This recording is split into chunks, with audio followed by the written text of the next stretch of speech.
ಇನ್ನು ಯತ್ನಾಳ್ ಹುಚ್ಚುತನದ ಪ್ರಚಾರಕ್ಕೆ ಹೇಳಿಕೆಯನ್ನ ಕೊಡ್ತಿದ್ದಾರೆ ಅಂತ ಮೈಸೂರಿನಲ್ಲಿ ಟಿವಿ9ಗೆ ಬಿಜೆಪಿಯ ಮಾಜಿ ಶಾಸಕರು ಹೇಳಿಕೆ ಕೊಟ್ಟಿದ್ದಾರೆ. ಯತ್ನಾಳ್ ಅವರ ಸ್ಟೇಟ್ಮೆಂಟ್ಗಳು ಬರೀ ಪ್ರಚಾರಕ್ಕೆ ಅಂತ ಬಿಜೆಪಿಯ ಒಂದಷ್ಟು ಮಾಜಿ ಶಾಸಕರು ಒಂದು ಟೀಮ್ ಏನಾಗಿದ್ದಾರೆ. ಈಗ ಮೈಸೂರಿನಲ್ಲಿ ಟಿವಿ9ಗೆ ಬಿಜೆಪಿ ಮಾಜಿ ಶಾಸಕರ ಹೇಳಿಕೆ ಇದು. ಯತ್ನಾಳ್ ಅವರನ್ನ ಪಕ್ಷದಿಂದ ಉಚ್ಚಾಟನೆ ಮಾಡಲೇಬೇಕು, ದುಷ್ಟ ಸಂಹಾರಕ್ಕಾಗಿ ನಾಡದೇವತೆಯ ಪ್ರಾರ್ಥನೆ ಮಾಡಿದ್ದೇವೆ ಅಂತ ಮೈಸೂರಿನಲ್ಲಿ ಟಿವಿ9ಗೆ ರೇಣುಕಾಚಾರ್ಯ ಹೇಳಿಕೆ ಕೊಟ್ಟಿದ್ದಾರೆ. ಬನ್ನಿ ನಮ್ಮ ಪ್ರತಿನಿಧಿ ರಾಮ್ ಮಾತನಾಡಿಸಿದ್ದಾರೆ, ನೋಡೋಣ.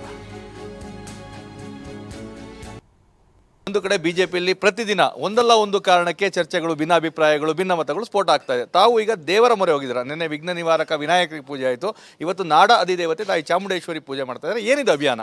ಭಾರತೀಯ ಜನತಾ ಪಾರ್ಟಿಯಲ್ಲಿ ಯಾವುದೇ ಭಿನ್ನಮತ ಇಲ್ಲ, ಗೊಂದಲಗಳಿಲ್ಲ. ತಮ್ಮ ಪಕ್ಷದ ಯತ್ನಾಳ್ ಅವರೇನೆ ದಿನ ಬೆಳಗಾದ್ರೆ ರಾಜ್ಯಾಧ್ಯಕ್ಷರು ಸರಿ ಇಲ್ಲ, ಬದಲಾಯಿಸಬೇಕು, ಅವ್ರ ಮುಖಂಡತ್ವದಲ್ಲಿ ನಾವು ಹೋರಾಟ ಮಾಡಲ್ಲ ಅಂತಾರೆ. ನೋಡೋಣ, ಪಾರ್ಟಿ ಸುಪ್ರೀಂ ಪಕ್ಷದ ಅಧ್ಯಕ್ಷರು ಅವರು 3 ತಂಡಗಳು ನೇಮಕ ಮಾಡಿದ್ದಾರೆ. ಅಲ್ಲ, ಮಾಜಿ ಮುಖ್ಯಮಂತ್ರಿಗಳು, ಕೇಂದ್ರದ ಸಚಿವರುಗಳು, ಹಾಲಿ ಮಾಜಿ MP ಗಳಿರ್ಬೋದು, ವಿಧಾನ ಪರಿಷತ್ತು, ವಿಧಾನಸಭಾ ಸದಸ್ಯ ಎಲ್ಲ ಹೋಗಿದ್ದಾರೆ, ಪಕ್ಷದ ಮುಖಂಡರುಗಳಿದ್ದಾರೆ. ನಿಮಗೆ ಯಾಕಪ್ಪ ಅಂದರೆ ನೀನು ಅಧ್ಯಕ್ಷರು ಒಳ್ಳೆಯವರು ಒಪ್ಪಿಗೆಬೇಕಾ? ಅವ್ರಿಗೆ ಏನಾಗಿತ್ತು, ಹಿಂದೆ ಮಂತ್ರಿಗಳಾಗಲಿಲ್ಲ ಅಥವಾ ವಿಧಾನಸಭಾ ಇದು ಏನು ಕೆಳಮನೆ ನಾಯಕರಾಗಲಿಲ್ಲ, ರಾಜ್ಯದ ಅಧ್ಯಕ್ಷ ಆಗಿಲ್ಲ. ಹತಾಶ ಮನೋಭಾವದಿಂದ ಈ ರೀತಿ ವಿಕೃತ ಮನಸ್ಸವ್ರದ್ದು ಆಂತರಿಕವಾಗಿ ಕೆಲವರು ಗೊಂದಲ ಸೃಷ್ಟಿ ಮಾಡ್ತಾರೆ. ಅವ್ರನ್ನ ಸಂಹಾರ ಮಾಡೋಕ್ಕೂ ಭ್ರಷ್ಟಾಚಾರಕ್ಕೆ ಮತ್ತೊಂದೊಂದು ಕಾಂಗ್ರೆಸ್ಸನ್ನು ಸಂಹಾರ ಮಾಡಲಿ ಅಂತೇಳಿ ದೇವತೆಗಳು ಪ್ರಾರ್ಥನೆ ಮಾಡಿದ್ವಿ. ಕೇವಲ 2 ಸೀಟ್ ಇದ್ದಂಥದ್ದನ್ನ ರಾಜ್ಯಕ್ಕೆ ಅಧಿಕಾರ ತರುವಂಥ ಪ್ರಯತ್ನ ಮಾಡಿದಂಥದ್ದು ಸನ್ಮಾನ್ಯ ಯಡಿಯೂರಪ್ಪನವರು.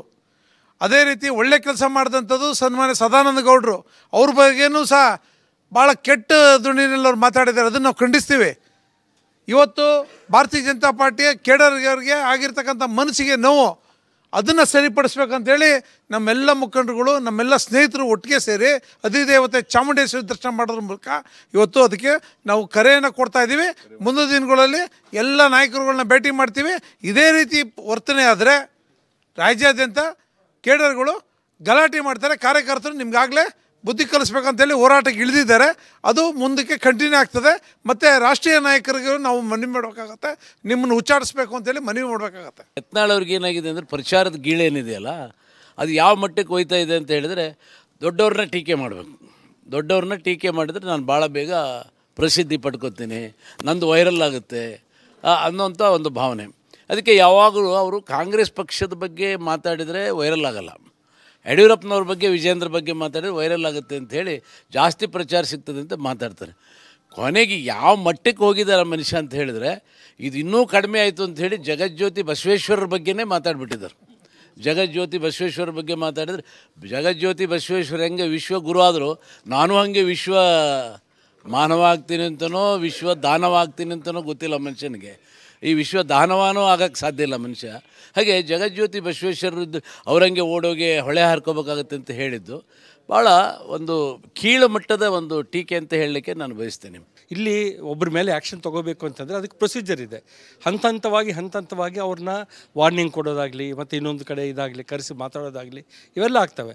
ಲಾಸ್ಟಿಗೆ ಏನಾಗುತ್ತೆ, ಆತೊಂದು ಬಹಳ ಓವರ್ ಆಗಿದ್ರೆ ಅದನ್ನು ಕಂಪ್ಲೀಟ್ ಪಕ್ಷದಿಂದ ಉಚ್ಚಾಟನೆ ಮಾಡಲಿಕ್ಕೆ ರೆಡಿ ಆಗ್ತಾರೆ. 100% ಅವರು ಉಚ್ಚಾಟನೆ ಆಗ್ತಾರೆ. ಯಡಿಯೂರಪ್ಪನವರ ಕೈ ಕಾಲನ್ನು ಹಿಡಿದು ಭಿಕ್ಷಾ ಬೇಡಿ ಪಾರ್ಟಿಯಲ್ಲಿ ಸೇರಿ ಅವರ ಭಿಕ್ಷದಿಂದ ಇವತ್ತು ಶಾಸಕರಾಗಿರುವಂಥದ್ದು ಇದು ಜಗಜ್ಜಾಹರ್. ನಮ್ಮ ಕಾರ್ಯಕರ್ತರಿಗೆಲ್ಲ ಗೊತ್ತು. ಅವರ ಭಿಕ್ಷೆ ಇಲ್ಲದೇ ಇದ್ದರೆ ಆವತ್ತು ಹೇಳಿದ್ರು ಜಗದೀಶ್ ಶೆಟ್ಟರ್ ಇವ್ರನ್ನ ಪಕ್ಷಕ್ಕೆ ಸೇರಿಸ್ಕೋಬೇಡಿ ಅಂತಂದರು. ಆದರೆ ಇವು ದೊಡ್ಡ ಮನಸ್ಸು ಇವ್ರದ್ದು, ಯಾರ್ದು? ಯಡಿಯೂರಪ್ಪನವ್ರದ್ದು. ಅವ್ರನ್ನ ಕಾಲು ಕೈ ಹಿಡ್ಕೊಂಡ್ಬಿಟ್ರೆ ಕನಿಕರ ಬಂದ್ಬಿಡುತ್ತೆ ತುಂಬ. ಅವರು ಸೇರಿಸ್ಕೊಂಡು ಅವ್ರಿಗೆ ಶಾಸಕ ಸೀಟ್ ಕೊಟ್ಟು ಶಾಸಕನಾದ ಮೇಲೆ ಅಹಂಕಾರ ಮೈ ಮೇಲೆ ಕತ್ತು. ಎಲ್ಲರನ್ನ ಟೀಕೆ ಮಾಡೋದು ಅಂದರೆ, ರೇಣುಕಾಚಾರ್ಯ ಅವರಿಗೆ ಬೆದರಿಕೆ ಕರೆಗಳನ್ನು ಬರ್ತವೆ ಅಂತಂದರೆ ತಾವೇ ಅರ್ಥ ಮಾಡ್ಕೊಳ್ಳಿ ಯಾವ ರೀತಿ ಯಾವ ಮಟ್ಟಕ್ಕೆ ಇಳಿದಿದ್ದಾನೆ. ಹೇಳಬೇಕಂದ್ರೆ ತುಂಬ ನೋವಿನ ಸಂಗತಿ. ಯಾಕಂದರೆ ನಾವು ಭಾರತೀಯ ಜನತಾ ಪಾರ್ಟಿಯ ತತ್ವ ಸಿದ್ಧಾಂತಗಳಡಿಯಲ್ಲಿ ನಾವು ಕೆಲಸ ಮಾಡಿರ್ಬೇಕು ಎಲ್ಲ ಕಾರ್ಯಕರ್ತರು. ನಮಗೆ ಅಸ್ತ್ರ ಕಾಂಗ್ರೆಸ್ನವರು. ನಮ್ಮಲ್ಲಿ ಗೊಂದಲ ಉಂಟಾಗ್ತಾ ಇರೋದ್ರಿಂದ ಕಾಂಗ್ರೆಸ್ನವರು ಇದೇ ಅಸ್ತ್ರವನ್ನು ಬಳಸ್ಕೊಂಡು ಮೇಲಕ್ಕೆ ಬರ್ತಾ ಇದ್ದಾರೆ, ನಮ್ಮವರನ್ನು ಸೋಲಿಸ್ತಾ ಇದ್ದಾರೆ. ಕ್ಯಾಮರಾ ಪರ್ಸನ್ ಪ್ರಮೋದ್ ಹಾಗೂ ರಘು ಜೊತೆ ರಾಮ್, ಟಿವಿ9 ಮೈಸೂರು.